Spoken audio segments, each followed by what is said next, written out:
Today's video is sponsored by Incogni. More on them in a bit. At the risk of being predictable, we need to talk about lines.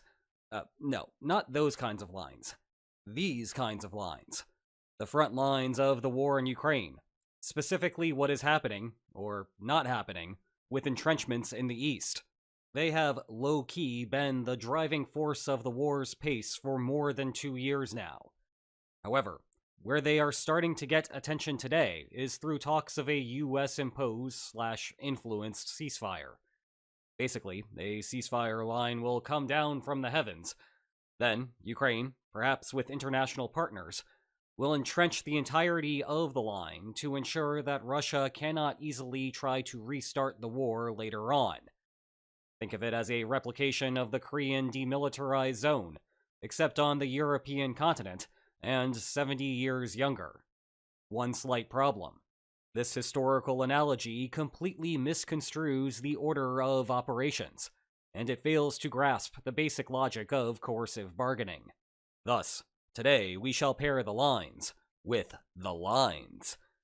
We will begin by taking a time machine back to November 2022, the moment when defensive entrenchments took over the war.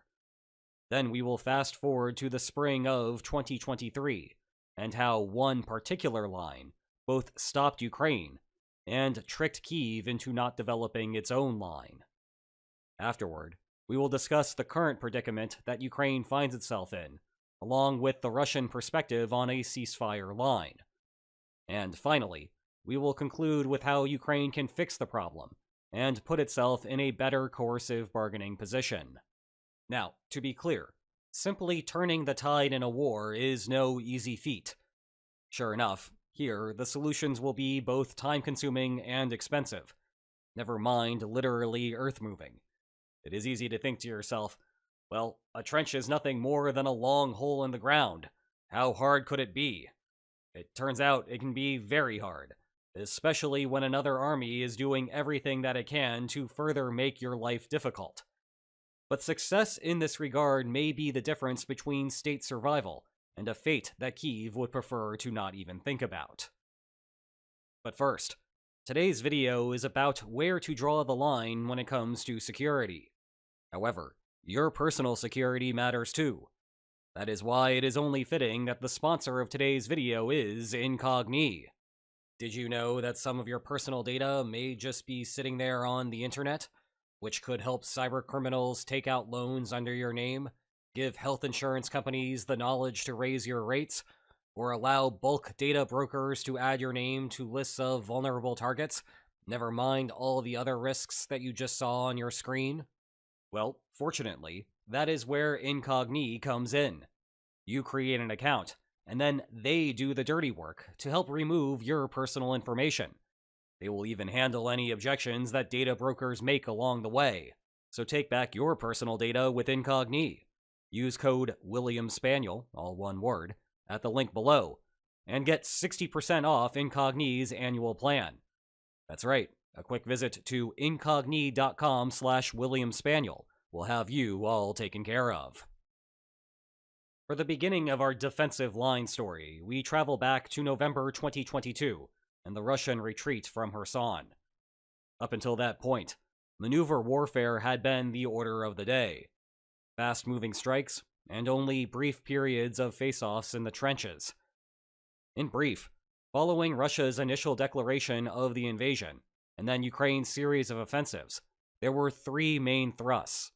First, the expulsion of Russia from Kyiv, then the strikes in Kharkiv, and finally the liberation of Kherson. At the time, the Battle of Kherson was heralded as a major milestone of the war. It was the largest city that Russia had occupied, that Ukraine subsequently expelled the invading troops from. You get the sense of the magnitude of the event by the celebrations that took place in the city afterward, including a visit by the president. And indeed, by comparison to current events, it is night and day. We often look at these Russian gains from the past 7 months as being concerning for Ukraine. However, Ukraine retook about 4,500 square kilometers in November 2022 alone. That is roughly 7 times as much as Russia's best month as of late, hence all of those celebrations that popped up in the aftermath. Nonetheless, a key decision point for Kyiv would shape the next two phases of the war. There was a single bridge that spanned the Dnipro River out of Kherson. Russia used that bridge for its withdrawal, and then detonated a span of it to prevent Ukraine from pursuing. Now, Kyiv could have selected a very different strategy. Rather than let Russia simply leave the city, Ukraine could have spared no missile and made the bridge impassable as it began closing in. Without support and replenishment, whatever Russian soldiers that could not find a boat to cross the river would have been easy pickings. Instead, Kyiv let them go, worried that the victory would come at the cost of the destruction of Kherson. The decision indeed saved the city, but it also altered the course of the war. The next phase of the narrative moves to Ukraine's failed 2023 offensive and the defensive line that stopped the blue and yellow soldiers. As the rain came in to turn all roads and battlefields nearby to mud, and then temperatures plunged heading into December 2022, it was clear that Ukraine would have to pause its offensive operations until the weather cleared. Actually, a decision had to be made about pursuing a follow-up offensive at all. Armies only have so many soldiers, and military planners have to decide how much labor to put into offensive operations and how much labor to put into defensive preparations. The dilemma is that offensive operations are more likely to succeed the more effort is put in that direction. And when it comes to reuniting your country, it is a tempting option. However, overcommitting to the offensive, and subsequently failing, means that the opponent will have a much easier time taking more territory the next time that it goes on the attack. For Kyiv, the decision was to lean heavily into the offensive. It was a reasonable choice at the time. After Ukraine pushed Russia out of the Kharkiv Oblast, the Kremlin went into panic mode and mobilized hundreds of thousands of soldiers on September 21st, 2022. The Russian troops were not in a particularly good position to fight, though, and would need time to train into something formidable. Thus, Kyiv had a simple plan. First, cut Russia off along the land bridge to Crimea. Second, pursue Russia south along the wedge between the Dnipro River and the Sea of Azov. And third, turn back to the more heavily fortified Donbas area later. However, Step 1 barely got off the ground. You see, the Russian troops that survived the Kherson offensive had gone to work fortifying the line of control north of the Dnipro River's natural barrier. Known as the Surovikin Line, it was the brainchild of the not-so-coincidentally named General Sergei Surovikin, who had pled with the Kremlin to withdraw from Kherson and focus on building entrenchments along Russia's remaining holdings. Well, it worked. And though Ukraine's decision to keep up the offensive seemed reasonable given the information that it had at the time, in retrospect, it was a mistake. The shortchanged offensive allocations meant that Ukraine lacked an equivalent of a Surovikin line on its side. And thus, Russia has made steady gains in the time since, first working through the few fortifications that Ukraine had laid down, before picking up the pace as Ukraine started backpedaling. It is not the only reason that Ukraine is losing ground, of course, and I covered 9 other key issues in a companion video over on the Lines on Maps Extra channel. But it is a big one. And that takes us to the bargaining problem that Ukraine now faces, as Trump and Putin appear set to discuss the topic. Indeed, Kyiv envisions a fortified front line as a key part of any ceasefire plan. Both Ukraine and Europe do not want to be in a position where, a year or two later, Russia decides to restart the war and see how much more that it can take. Thus, as commonly discussed, the solution is Step 1, draw a new de facto border, Step 2, fortify the heck out of it, and Step 3, hold it for however many years or decades it takes. Basically, we are looking at a 21st century Korean demilitarized zone, except the DMZ is 250 kilometers long. Ah, the joy of living on a peninsula. In contrast, Russia's invasion of Ukraine is a whole different beast. The current front line runs about 600 kilometers. The upshot there is that about 280 of those have a natural boundary in the form of the Dnipro River. The downside is that there are another 770 kilometers of border between the two, and there is yet another 770 kilometers of border between Belarus and Ukraine. And you probably want to cover that too, given that Russia attacked Kyiv through there. In total, that gives us more than 2,000 kilometers to fully defend, plus a bit more with the river. But it is not just the greater distance that is the problem here.